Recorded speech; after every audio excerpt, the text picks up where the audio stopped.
केरल देश में एक मेधावी नामक राजा राज्य करते थे। शत्रुओं ने उनके देश पर चढ़ाई की। युद्ध में महाराज मारे गए। पति की मृत्यु के दुख में रानी भी उनके साथ सती हो गईं। राजा का इकलौता पुत्र चंद्रहास अभी 5-6 साल का ही था। दाई ने चुपके से उन्हें नगर से निकाला और कुंतलपुर ले गई। वह स्वामी भक्ता दाई मेहनत मजदूरी करके राजकुमार का पालन पोषण करने लगी। चंद्रहास बड़े ही सुंदर थे और बहुत सरल तथा विनयी थे। गांव के सभी स्त्री पुरुष ऐसे भोले सुंदर बालक से स्नेह करते थे। कहते हैं जो अनाथ हो जाता है, जिसका कोई नहीं होता, उसके स्वयं भगवान होते हैं। उन्हीं की कृपा से एक दिन नारद जी घूमते हुए कुंतलपुर पहुंचे। बालक को एक शालग्राम की मूर्ति देकर नाम मंत्र बता गए। नन्हा बालक देवर्षि की कृपा से हरिभक्त हो गया। अब जिस समय वह अपने आप को भूलकर अपने कोमल कंठ से प्रभु गान करते हुए नृत्य करता, देखने वाले मुग्ध हो उठते। कुंतलपुर के राजा परम भगवद भक्त एवं संसार के विषय से पूरे विरक्त थे। विरक्त यानी भोग विलास से दूर रहने वाला। उनका कोई पुत्र नहीं था, केवल चंपक मालिनी नाम की एक कन्या थी। महर्षि गालव को राजा ने अपना गुरु बनाया था और गुरु के उपदेशानुसार वे भगवान के भजन में ही लगे रहते थे। राज्य का पूरा प्रबंध मंत्री धृष्ट बुद्धि करता था। मंत्री की अलग से भी बहुत बड़ी संपत्ति थी। राजा तो भगवत भक्ति में रहते थे, तो एक प्रकार से कुंतलपुर के शासक मंत्री धृष्ट बुद्धि ही थे। उनका मदन नाम का योग्य पुत्र था, जो उनकी राज कार्य में सहायता करता था। मंत्री धृष्ट बुद्धि की विषया नाम की एक अति सुंदर कन्या भी थी। मंत्री की रुचि केवल राज कार्य और धन एकत्र करने में ही थी, किंतु उनका पुत्र मदन भगवान भक्त था। वह साधु संतों की सेवा करता था। इसीलिए मंत्री के महल में जहाँ विलास तथा राग रंग चलता था, वहीं कभी कभी संत भी एकत्र हो जाते थे। भगवान की पावन कथा भी होती थी। इन कार्यों में रुचि न होने पर भी मंत्री धृष्ट बुद्धि अपने पुत्र के कारण कुछ न बोलते। एक दिन मंत्री के महल में ऋषि गण बैठे थे। भगवान की कथा हो रही थी। उसी समय सड़क पर भवन के सामने से भगवान नाम कीर्तन करते हुए चंद्रहास बालकों की मंडली के साथ निकले। बच्चों की अत्यंत मधुर कीर्तन ध्वनि सुनकर ऋषियों के कहने से मदन ने सबको वहीं बुला लिया। चंद्रहास के साथ बालक नाचने गाने लगे। मंत्री धृष्ट बुद्धि भी इसी समय वहां आ गए। मुनियों ने तेजस्वी बालक चंद्रहास को तन्मय होकर कीर्तन करते देखा तो वे मुग्ध हो गए। कीर्तन समाप्त होने पर स्नेहपूर्वक समीप बुलाकर ऋषियों ने उन्हें बैठा लिया और उनके शरीर के लक्षणों को देखने लगे। ऋषियों ने चंद्रहास के शारीरिक लक्षण देखकर धृष्ट बुद्धि से कहा, मंत्रिवर, तुम इस बालक का प्रेम पूर्वक पालन करो, इसे अपने घर रखो। यही तुम्हारी संपूर्ण संपत्ति का स्वामी तथा इस देश का नरेश होगा। एक अज्ञात कुलशील राह का भिखारी बालक मेरी संपत्ति का स्वामी होगा। यह बात धृष्ट बुद्धि के हृदय में तीर सी लगी। वे तो अपने लड़के को राजा बनाने का स्वप्न देख रहे थे। अब एक भिक्षुक सा लड़का उनकी सारी इच्छाओं को नष्ट कर दे, यह उन्हें सहन नहीं हो रहा था। उन्होंने किसी से कुछ कहा नहीं, पर सब लड़कों को मिठाई देने के बहाने घर के भीतर ले गया। मिठाई देकर दूसरे लड़कों को तो उन्होंने विदा कर दिया, केवल चंद्रहास को रोक लिया। एक विश्वासी वधिक को बुलाकर उसे चुपचाप समझाकर पुरस्कार का भारी लोभ देकर उसके साथ चंद्रहास को भेज दिया। चंद्रहास ने जब देखा कि मुझे यह सुनसान जंगल में रात के समय लाया है, तब इसका उद्देश्य समझकर कहा, भाई तुम मुझे भगवान की पूजा कर लेने दो, तब मारना। वधिक ने अनुमति दे दी। चंद्रहास ने शालग्राम जी की मूर्ति निकालकर उनकी पूजा की और उनके सम्मुख गदगद कंठ से स्तुति करने लगा। भोले बालक का सुंदर रूप, मधुर स्वर तथा भगवान की भक्ति देखकर वधिक की आंखों में भी आंसू आ गए। उसके हृदय में एक निरपराध बालक को मारने की बात सोचकर एक टीस उठी, परंतु उसे मंत्री का भय भी था। उसने देखा कि चंद्रहास के एक पैर में 6 अंगुलियां हैं। वधिक ने तलवार से जो एक अंगुली अधिक थी उसे काट लिया और बालक को वहीं छोड़कर वह लौट गया।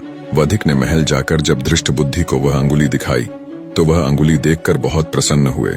उन्हें लगा कि अपने बुद्धि कौशल से ऋषियों की अमोघ वाणी मैंने झूठी कर दी। कुंतलपुर राज्य के अधीन एक छोटी सी रियासत थी, चंदनपुर। वहां के नरेश कुलिंदक किसी कार्य से बड़े सवेरे वन की ओर से घोड़े पर चढ़े जा रहे थे। तभी एकाएक उनके कानों में बड़ी मधुर भगवान नाम कीर्तन की ध्वनि पड़ी। कटी अंगुली की पीड़ा से भूमि में पड़े पड़े चंद्रहास करुण कीर्तन कर रहे थे। राजा ने कुछ दूर से बड़े आश्चर्य से देखा कि एक छोटा देवकुमार जैसा बालक भूमि पर पड़ा है। उसके चारों ओर अद्भुत प्रकाश फैला है। राजा की कोई संतान नहीं थी। उन्होंने सोचा कि भगवान ने मेरे लिए ही यह वैष्णव देव कुमार भेजा है। घोड़े से उतरकर बड़े स्नेह से चंद्रहास को उन्होंने गोद में उठाया, उनके शरीर की धूल पोंछी और उन्हें अपने राजभवन में ले आए। चंद्रहास अब चंदनपुर के युवराज हो गए। यज्ञोपवीत संस्कार होने के पश्चात गुरु के यहाँ रहकर उन्होंने वेद, वेदांग तथा शास्त्रों का अध्ययन किया। राजकुमार ने अस्त्र शस्त्र चलाना तथा नीति शास्त्र आदि सीखा। अपने सद्गुणों से वे राज परिवार के लिए प्राणों के समान प्रिय हो गए।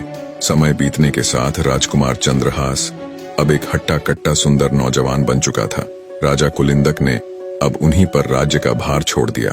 राजकुमार चंद्रहास के प्रबंध से छोटी सी रियासत हरिगुणगान से पूर्ण हो गई। राज्य में अब कोई दुखी नहीं था।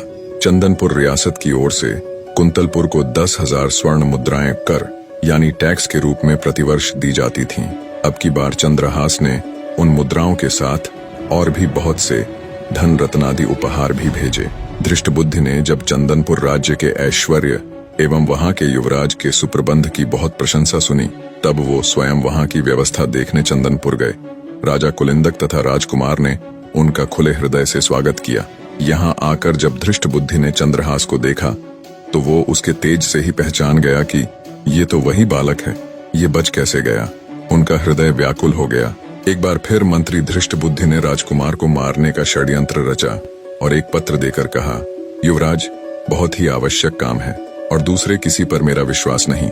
तुम स्वयं यह पत्र लेकर कुंतलपुर जाओ और ध्यान रहे मार्ग में पत्र खुलने न पाए, कोई भी इस बात को न जाने। इसे सीधे मदन को ही देना। चंद्रहास घोड़े पर चढ़कर अकेले ही पत्र लेकर कुंतलपुर को चल पड़े। दिन के तीसरे पहर वे कुंतलपुर के पास वहां के राजा के बगीचे में पहुंचे। बहुत प्यासे और थके थे, अतः घोड़े को पानी पिलाकर एक ओर बांध दिया और स्वयं सरोवर में जल पीकर एक वृक्ष की शीतल छाया में लेट गए। लेटते ही उन्हें निद्रा आ गई। उसी समय उस बगीचे में राजकुमारी चंपक मालिनी अपनी सखियों तथा मंत्री कन्या विषया के साथ घूमने आई थी। संयोगवश अकेली विषया उधर चली आई जहां चंद्रहास सोए थे। इस परम सुंदर युवक को देखकर वह मुग्ध हो गई और ध्यान से उसे देखने लगी। उसे निद्रित कुमार के हाथ में एक पत्र दिख पड़ा। कुतूहलवश उसने धीरे से पत्र खींच लिया और पढ़ने लगी। पत्र उसके पिता का था। उसमें मंत्री ने अपने पुत्र को लिखा था, इस राजकुमार को पहुंचते ही विष दे देना। इसके कुल, शूरता, विद्या आदि का कुछ भी विचार न करके मेरे आदेश का तुरंत पालन करना। मंत्री की कन्या को एक बार पत्र पढ़कर बड़ा दुख हुआ। उसकी समझ में ही न आया कि पिताजी ऐसे सुंदर देवकुमार को क्यों विष देना चाहते हैं। सहसा उसे लगा कि पिताजी इससे मेरा विवाह करना चाहते हैं। वे मेरा नाम लिखते समय भूल से या अक्षर छोड़ गए। उसने भगवान के प्रति कृतज्ञता प्रकट की कि पत्र मेरे हाथ लगा, कहीं दूसरे को मिलता तो कितना अनर्थ होता। अपने नेत्र के काजल से उसने पत्र में विष के आगे उससे सटाकर या लिख दिया, जिससे विषया दे देना पढ़ा जाने लगा। पत्र को बंद करके निद्रित राजकुमार के हाथ में ज्यों का त्यों रखकर वह शीघ्रता से चली गई। चंद्रहास की जब निद्रा खुली तब वे शीघ्रता पूर्वक मंत्री के घर गए। मंत्री के पुत्र मदन ने पत्र देखा और ब्राह्मणों को बुलाकर उसी दिन गोधूली मुहूर्त में चंद्रहास से उन्होंने अपनी बहन का विवाह कर दिया। विवाह के समय कुंतलपुर नरेश स्वयं भी पधारे। चंद्रहास को देखकर उन्हें लगा कि मेरी कन्या के लिए भी यही योग्य वर है। उन्होंने चंदनपुर के इस युवराज की विद्या, बुद्धि, शूरता आदि की प्रशंसा बहुत सुन रखी थी। अब राजपुत्री का विवाह भी चंद्रहास से करने का उन्होंने निश्चय कर लिया। धृष्टबुद्धि 3 दिन बाद लौटे। वहां की स्थिति देखकर वे क्रोध के मारे पागल हो गए। उन्होंने सोचा, भले मेरी कन्या विधवा हो जाए, पर इस शत्रु का वध मैं अवश्य करा के रहूंगा। द्वेष से अंधे हुए हृदय की यही स्थिति होती है। अपने हृदय की बात मंत्री ने किसी से नहीं कही। नगर से बाहर पर्वत पर एक देवी का मंदिर था। धृष्टबुद्धि ने एक क्रूर वधिक को वहां यह समझाकर भेज दिया कि जो कोई देवी की पूजा करने आए उसे तुम मार डालना। मंत्री ने चंद्रहास को कहा कि अब तुम मेरे दामाद हो गए हो। हमारी कुल प्रथा के अनुसार शादी के बाद भवानी जी की पूजा की जाती है। मंत्री ने चंद्रहास को सायंकाल बिल्कुल अकेले जाकर देवी की पूजा करने का आदेश दिया। इधर कुंतलपुर नरेश के मन में वैराग्य हुआ। वो जल्द से जल्द अपनी पुत्री का विवाह चंद्रहास के साथ कराना चाहते थे। राजा ने मंत्री पुत्र मदन को बुलाकर कहा, बेटा, तुम्हारे बहनोई चंद्रहास बड़े सुयोग्य हैं। उन्हें भगवान ने ही यहाँ भेजा है। मैं आज ही उनके साथ राजकुमारी चंपक मालिनी का ब्याह कर देना चाहता हूँ। प्रातःकाल उन्हें सिंहासन पर बैठाकर मैं तपस्या करने वन चला जाऊंगा। तुम उन्हें तुरंत मेरे पास भेज दो। इधर राजकुमार चंद्रहास पूजा की सामग्री लिए मंदिर की ओर जा रहे थे। तभी मंत्री पुत्र मदन राजा का संदेश लिए बड़ी उमंग से उन्हें मार्ग में मिले। मदन ने पूजा का पात्र यह कहकर स्वयं ले लिया कि मैं देवी की पूजा कराता हूँ, आपको महाराज ने तुरंत बुलाया है। और चंद्रहास को उसने राजभवन भेज दिया। जिस मुहूर्त में धृष्ट बुद्धि ने चंद्रहास के वध की व्यवस्था की थी, उसी मुहूर्त में राजभवन में चंद्रहास का राजकुमारी के साथ विवाह हो रहा था। मंत्री पुत्र मदन जब पूजा का थाल लेकर देवी के मंदिर में पहुंचा, वधिक ने उसी समय उसका सिर काट डाला। धृष्ट बुद्धि को जब पता लगा कि चंद्रहास तो राजकुमारी से विवाह करके राजा हो गए, उनका राज्याभिषेक हो गया और मारा गया, मेरा पुत्र मदन, तब व्याकुल होकर वे देवी के मंदिर में दौड़े गए। पुत्र का शरीर देखते ही शोक के कारण उन्होंने तलवार निकालकर अपना सिर भी काट लिया। संयोगवश धृष्ट बुद्धि को उन्मत्त की भांति दौड़ते समय राजकुमार चंद्रहास ने देख लिया था। वे भी तुरंत अपना घोड़ा ले उसी दिशा में चल दिए जिधर कुछ समय पहले ही उसका ससुर मंत्री धृष्ट बुद्धि गया था। वे तनिक देर में ही मंदिर में आ गए। सारा माजरा समझ अपने लिए दो प्राणियों की मृत्यु देखकर चंद्रहास को बड़ा क्लेश हुआ। उन्होंने निश्चय करके अपने बलिदान के लिए तलवार खींची। उसी समय मां भवानी साक्षात प्रकट हो गईं। उन्होंने कहा, बेटा, यह धृष्ट बुद्धि बड़ा दुष्ट था और सदा तुझे मारने के प्रयत्न में लगा रहता था। इसका पुत्र मदन सज्जन और भगवत भक्त था, किंतु उसने तेरे विवाह के समय तुझे अपना शरीर दे डालने का संकल्प किया था, अतः वह भी इस प्रकार उड़न हुआ। अब तू वरदान मांग। चंद्रहास ने हाथ जोड़कर कहा, माता, आप प्रसन्न हैं तो ऐसा वर दें जिससे श्री हरि में मेरी अविचल भक्ति जन्म जन्मांतर तक बनी रहे और इस धृष्ट बुद्धि के अपराध को आप क्षमा कर दें। मेरे लिए मरने वाले इन दोनों को आप जीवित कर दें। देवी तथास्तु कहकर अंतर्ध्यान हो गई। धृष्ट बुद्धि और मदन तुरंत उठ खड़े हुए। सारे वृतांत का पता चलने पर मंत्री धृष्ट बुद्धि राजकुमार चंद्रहास के पैरों में गिरकर माफी मांगने लगा। राजकुमार चंद्रहास ने उन्हें उठाया और अपने हृदय से लगा लिया। मंत्री अब पूरी तरह बदलकर भगवान के परम भक्त हो गए। मदन तो भक्त था ही, उसने चंद्रहास का बड़ा आदर किया। सब मिलकर सानंद घर लौट आए।